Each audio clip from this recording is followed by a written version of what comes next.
Kahar Musakar terus melegenda di Jazirah Sulawesi. Ia tokoh yang walaupun telah dinyatakan meninggal, tapi masih banyak pula yang meyakini ia masih hidup. Begini kisah Kahar Musakar yang dirangkum dari 2 video di channel ini. Abdul Kahar Musakar, dari pejuang ke pemberontak.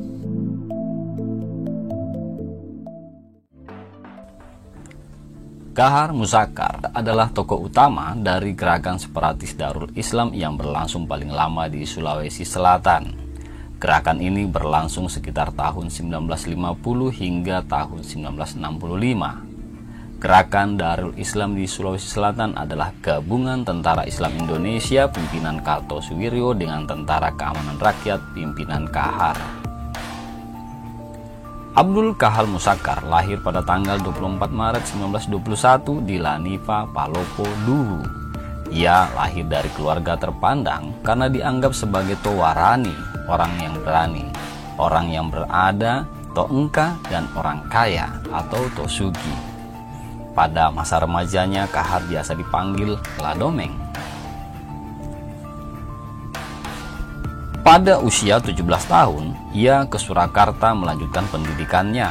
Di Pulau Jawa, para pemuda asal Sulawesi Selatan membentuk organisasi sebagai kekuatan pemuda untuk berjuang melawan penjajah Belanda. Salah satu organisasi yang dibangun adalah KRIS, Kebaktian Rakyat Indonesia Sulawesi. Dalam organisasi itu, Kahar menjadi sekretaris. Di Yogyakarta, beberapa di antara pemimpin gerilya berhasil memasuki jajaran perwira menengah di lingkungan markas besar tentara. Salah satunya ialah Kahar dengan pangkat Letnan Kolonel. Kemudian ia diangkat menjadi komandan pasukan Tri Sulawesi Selatan. Namun, kemudian Kahar mengalami berbagai peristiwa yang mengecewakan sebagai seorang perwira yang menginginkan karirnya berkembang. Pada tahun 1949, Kahar mengutus orang kepercayaannya ke Sulawesi Selatan untuk mengorganisasikan para pejuang di Sulsel dalam organisasi Kesatuan Gerilya Sulawesi Selatan, KGSS. KGSS menuntut agar para bekas pejuang diresmikan dalam lingkungan ABRI secara keseluruhan dan membentuk Brigade Hasanuddin dan Kahar menjadi komandannya. Tuntutan itu tidak pernah diterima pemerintah. Kahar kemudian merubah nama gerakannya dengan Tentara Keamanan Rakyat. Kahar dan pasukannya kemudian menyatakan diri menjadi bagian dari NII pimpinan Kartosuwiryo di Jawa Barat. Pada tahun 1957, pemerintah mengajak Kahar dan pengikutnya kembali ke pangkuan NKRI. Namun tidak berhasil, maka pemerintah mengambil tindakan dengan kekuatan militer.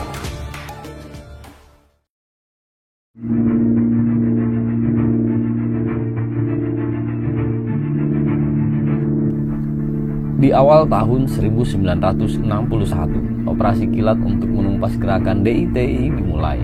Operasi kilat ini dibagi dalam 2 kelompok, operasi tekad 1 di wilayah Sulawesi Selatan dan operasi tekad 2 di wilayah Sulawesi Tenggara.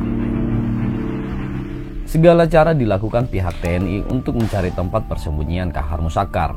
Awalnya Kahar Musakar diduga bersembunyi bersama pasukannya di sekitar Gunung Latimojong.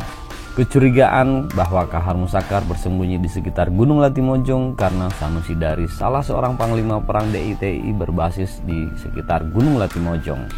Ia memimpin Komando Basis Jihad Kombat 2 Latimojong yang salah satu pasukannya yakni pasukan Badik, termasuk pasukan kebanggaan Kahar Musakar. Operasi penumpasan pasukan Sanusi Daris dilakukan pasukan TNI dari Brigif 13 Galuh dan Brigif 14 Mesa Barwang Siliwangi. Puluhan pasukan Kombat 2 Latimojong akhirnya berhasil ditangkap. Namun Sanusi Daris dan pengikut setianya berhasil lolos dan bersembunyi di wilayah Latimojong. Mereka sulit ditemukan pasukan TNI karena sembunyi di balik tebing terjal dan melalui gua yang dalam. Hanya mereka yang pernah ke sana yang tahu jalan masuk dan keluarnya. Dari dokumen DITI yang ditemukan ditambah keterangan gerombolan DITI yang ditangkap, TNI berhasil menyimpulkan bahwa Kahar Musakar sudah tidak berada di wilayah Sulawesi Selatan. Memasuki tahun 1964, TNI mulai memusatkan perhatian operasi di wilayah Sulawesi Tenggara. Pasukan TNI menduga Kahar Musakar dan pasukannya berada di sekitar Danau Towoti. Pada 6 Agustus 1964, 2 peleton pasukan komando TNI dikirim ke wilayah sekitar Danau Towoti. Dari hasil pengepungan di sekitar Danau Towoti itu, beberapa menteri, panglima, dan pasukan DITI ditangkap. Ratusan rakyat dibebaskan dari penguasaan pasukan DITI. Namun, Kahar Musakar dan pasukan intinya lagi-lagi berhasil meloloskan diri dari kepungan TNI. Pada 15 Agustus 1964, pasukan TNI dari Operasi Tekad 1 berhasil menemukan jejak pasukan DITI. Dalam pertempuran yang sengit itu tak ada korban jiwa. Pasukan DITI terdesak mundur sehingga Kahar Musakar yang tidak jauh dari tempat terjadinya kontak senjata tersebut tidak bisa bertahan lama dan memerintahkan pasukannya untuk mundur menuju Laelu. Mereka melakukan konsolidasi diri dan menghindar dari kejaran pasukan TNI. Dari Laelu mereka memutuskan bergerak ke Lawali. Kahar dan pasukannya bertahan selama setengah bulan di sana. Setelah bertahan di Lawali, mereka kemudian bergerak lagi menuju Anggaloha. Operasi Kilat telah membuat Kahar Musakar dan pasukannya harus mengatur strategi gerilya, berpindah dari satu tempat ke tempat lain yang sulit ditembus pasukan TNI.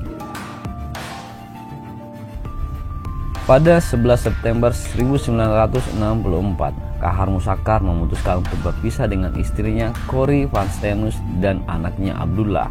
Kahar Musakar mengantar mereka mendekati Bukit Kambi Asu. Kahar memerintahkan satu peleton pasukannya menjaga istri dan anaknya. Pada 17 September 1964, Kahar Musakar dan pasukannya meninggalkan Anggaloha menuju Amate. Dari Amate, mereka bergerak lagi ke Nelangai. Kemudian mereka menuju ke Acirat. Pada tanggal 29 September 1964, rombongan pasukan Kahar Musakar memilih Kampung Lawata untuk bersembunyi. Pada 21 Januari 1965, satu peleton RPKAD tiba di hulu sungai Siruuha, anak sungai dari Sungai Lasolo di wilayah Lawata.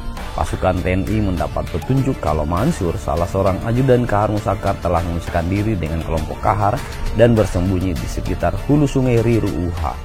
Namun setelah dikepung, gubuk yang diduga tempat persembunyian Mansur telah kosong. Mansur berhasil meloloskan diri. Setelah isi gubuk itu digeledah, pasukan TNI menemukan sejumlah dokumen rahasia DITI. Dari dokumen itu, pasukan TNI menganalisa pergerakan Kahar Musakar hanya berpindah-pindah dari 3 tempat, yakni Wiau, Laeju, dan Lawali. Dalam menelusuri hutan memburu Kahar Musakar dan pasukannya, pasukan TNI menemukan beberapa gubuk yang terbuat dari rotan yang diduga gubuk bekas pasukan DITI. Hari berikutnya, 27 Januari 1965, satu peleton pasukan TNI yang dipimpin Peltu R. Ratu melakukan operasi militer di wilayah Lawata Kompleks untuk mengikuti jejak-jejak pasukan Kahar Musakar yang terus bergerak. Kemudian satu peleton lagi dipimpin Peltu Umar bertugas ke arah Hiuka untuk menghadang pasukan Kahar Musakar dan pasukannya lolos dari kepungan menuju arah utara melalui Hiuka. Pasukan Peltu Umar berhasil menangkap Menteri Kesehatan DITI bernama Masdin Suryan di Hiuka bersama 114 rakyat yang merupakan pendukung DITI. Pada 30 Januari 1965 di Markas Komando Operasi Tekad 1 di Pakue didirikan sejumlah gubuk untuk menampung sejumlah menteri dan pasukan DITI yang tertangkap. Beberapa menteri yang berhasil ditangkap yakni Menteri Perhubungan, Menteri Dalam Negeri, Menteri Kehakiman. Dari hasil interogasi yang dilakukan, pihak Komando Operasi TNI berhasil mendapat informasi bahwa Kahar Musakar dan pasukannya yang tersisa tengah menyusuri Sungai Lasolo menuju hilir di Laut Banda. Pada 2 Februari 1965, Peltu Umar yang masih berada di dalam hutan mendapat pesan dan diperintahkan bergerak menuju ke Kampung Kaburu Laonde dan selanjutnya menyusuri Sungai Lasolo. Pasukan Peltu Umar menyusuri tepi sungai, hutan, dan rawa-rawa di areal hutan Sungai Lasolo. Ketika menjelang mendekati muara sungai, pasukan TNI melihat sebuah rakit yang ditambatkan di tepi sungai dan ada 6 gubuk terbuat dari rotan berjejer menghadap ke anak sungai. Peltu Umar dan pasukannya meyakini mereka adalah kelompok Kahar Muzakkar. Dari hasil analisa medan, Peltu Umar menyimpulkan kalau penyergapan tidak bisa dilakukan saat itu juga, melainkan lebih cocok pada pagi hari. Rencana penyergapan dilakukan dengan membagi pasukan TNI dalam 4 tim. Tim pertama terdiri dari 6 orang. Tim kedua, ketiga, keempat harus menyeberang sungai dan menghadang musuh dengan formasi berbentuk huruf L terbalik. Jam 1 dini hari, pasukan TNI dari tim 1, 2, dan 3 mulai bergerak naik ke atas rakit menyeberang Sungai Lasolo. Tim itu tiba di seberang sekitar pukul 3.30 pagi. 1 jam kemudian anggota tim sudah menduduki posisinya masing-masing dan siap bergerak melakukan penyergapan dan penyerangan. Perlahan-lahan fajar menyingsing. Hari itu 3 Februari 1965 bertepatan dengan Hari Raya Idul Fitri 1386 Hijriah. Para prajurit tetap menunggu waktu yang tepat untuk menyerang. Pukul 5.30 pagi, Kahar Muzakkar terbangun. Ia keluar sebentar dari gubuknya, kemudian masuk lagi. Salah seorang pasukan DITI keluar dari salah satu gubuk menuju ke arah rakit yang ditempatkan di tepi sungai. Ketika mendekati tepi sungai, ia melihat pasukan TNI yang bersembunyi. Orang itu langsung bergegas masuk ke gubuk. Keadaan yang terjadi secara tiba-tiba itu membuat seorang anggota tim yang bersembunyi paling dekat dengan Sungai Lasolo mengarahkan moncong senjata dan mementahkan peluru. Kepanikan terjadi. Beberapa orang terlihat keluar gubuk berlarian ingin menyelamatkan diri. Istri Kahar Muzakkar yang tetap ikut bersama Kahar Muzakkar, Siti Hudaya, melihat Kahar Muzakkar masuk gubuk meraih sebuah ransel dan berlari keluar.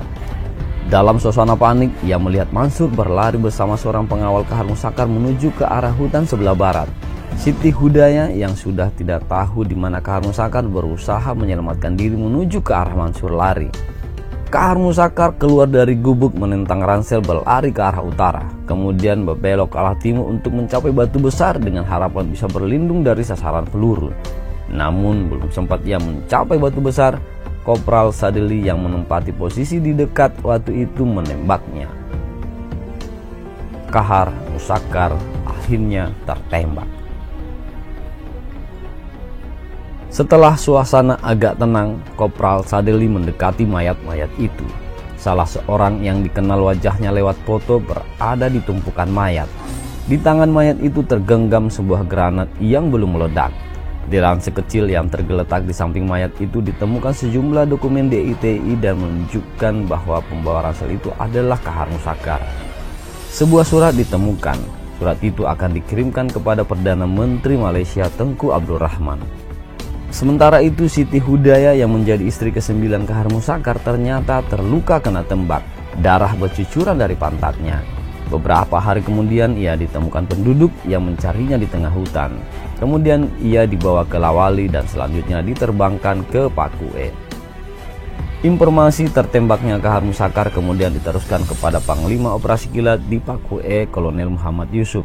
Setelah melihat dan yakin bahwa mayat yang diperlihatkan benar adalah mayat pemimpin DITI, Kolonel Muhammad Yusuf kemudian memerintahkan membawa mayat Kahar Muzakkar ke Makassar. Berita tertembaknya Kahar Muzakkar akhirnya membuat pasukan Kahar yang tersisa menyerahkan diri. Corrie van Steenhuis pun segera menyusul untuk melihat mayat Kahar Muzakkar. Namun mayat Kahar sudah berada di Rumah Sakit Pelamonia Makassar. Istri-istri Kahar Muzakkar yang berada di tengah hutan satu persatu menyerah. Kemudian Ibu Kahar Muzakkar, Kaesang, menyerah kepada pasukan TNI dari Batalion 013 Hasanuddin di Tolala, sebelah utara Pakue. Ibu Kahar Muzakkar ditemani 2 adik perempuannya.